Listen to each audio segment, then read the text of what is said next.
Hi everybody, my name is Bruce Unruh and welcome to my presentation about my first week of developing a prototype for the Mark's invention class. First, a couple of apologies. I'm filming this for the first time by myself, so I don't have a cameraman, so there's going to be some quirky things that happen with the camera work. Second thing is my hair.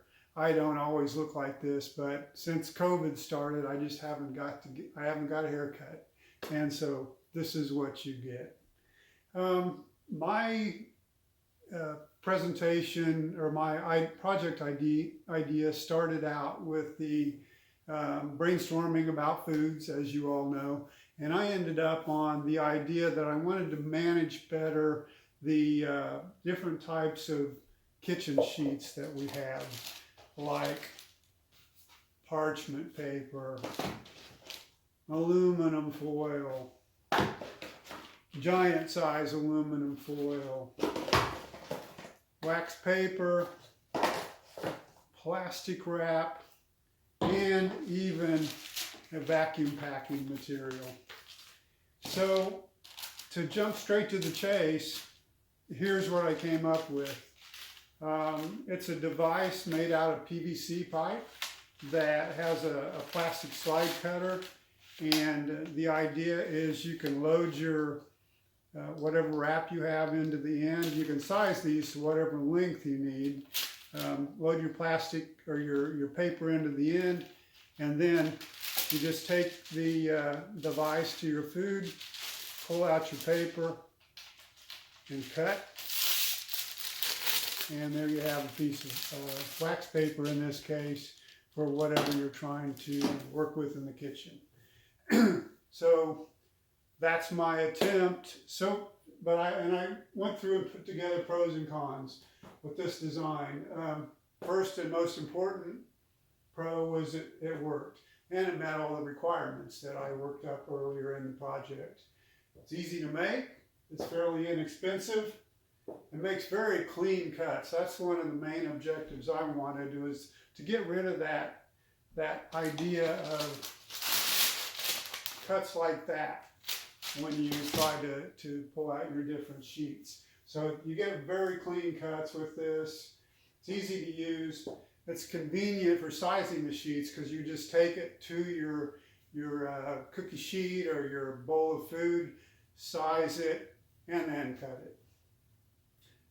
The cylindrical shape ends up being very good for storage, something I didn't really anticipate, but the fact that you need this cutter on this side, if it was rectangular, it would take up additional space. In fact, this cutter came on this plastic food wrap box, and I can't close the drawer when that cutter is on this box, but I can close it when it's on this cylindrical shape because you can rotate it and it takes up less space. And of course you can butt several of these together and the cutter isn't taking any additional space. I found that I can fit 4 of the 2-inch size and 1 of a 2.5-inch size in my 12.5-inch drawer. So the 2.5-inch side would be needed for a large roll of plastic wrap like this. Cons. It's bulkier than you really need. These walls of this PVC are really thicker, and this is a more rigid product than you need for this purpose. You're very limited in the sizes when you use PVC. So 2-inch, my understanding is you can get 2.5-inch at Home Depot. I couldn't find it at Lowe's, which is where I bought this. But I think you can get 2.5-inch. So that would probably accommodate that larger plastic wrap.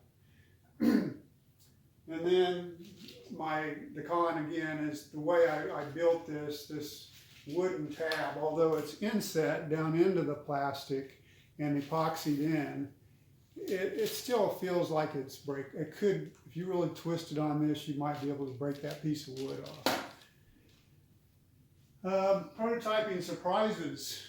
As you know, that's part of what we're doing when we're prototyping. We're trying to learn new things. Well, one of the things I didn't expect is when I cut this PVC that it was going to spring closed. In other words, you cut the gap, and as you're cutting, it's actually compressing on the blade.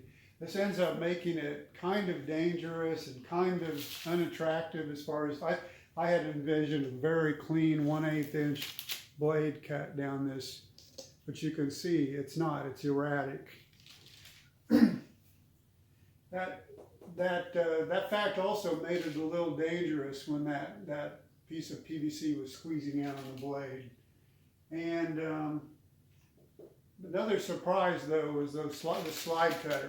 I'm amazed at how well that works, even on the most heavy of these materials, which would be this vacuum wrapping material. If you put that up and zip it, it cuts that just as well as any of the other materials that I had. Working towards improvements now, where would I go from here? Well, the first thing I would look for is a clear material rather than the opaque material. It would be nice if you could see through this and see how much material you have left. I would want thinner walls, a material with thinner walls, because this just takes up unnecessary space in the drawer. I'd want to figure out a better way to mount the slide cutter rather than just trying to cut this little 1/8 inch thick piece of wood, which is about as thick as the slide cutter will handle, but still doesn't seem that thick or that strong. I'd want to find a cheaper price for these slide cutters. I found them on Amazon, and I think I have some coming. I think they're going to cost me about $3 or $4 a piece, which seems way too much for something like that, especially considering the fact that they come free sometimes on different products like this food wrap.